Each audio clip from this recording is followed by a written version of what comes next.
السلام علیکم۔ جو بھی مانگیں سوچ سمجھ کر مانگیں۔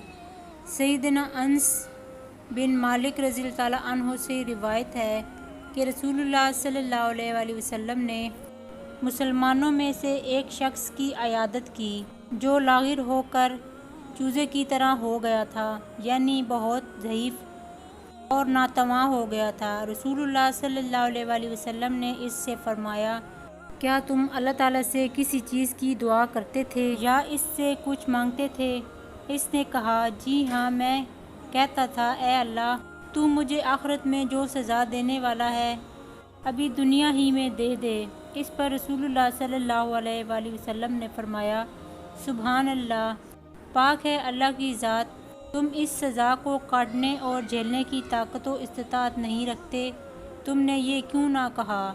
اے اللہ، ہمیں دنیا میں بھی اچھائی عطا فرما اور آخرت میں بھی اچھائی عطا فرما اور ہمیں آگ کے عذاب سے بچا لے۔ پھر آپ صلی اللہ علیہ وسلم نے اللہ عز و جل سے اس کے لیے دعا فرمائی، اللہ تعالیٰ نے اس شخص کو شفا عطا فرما دی۔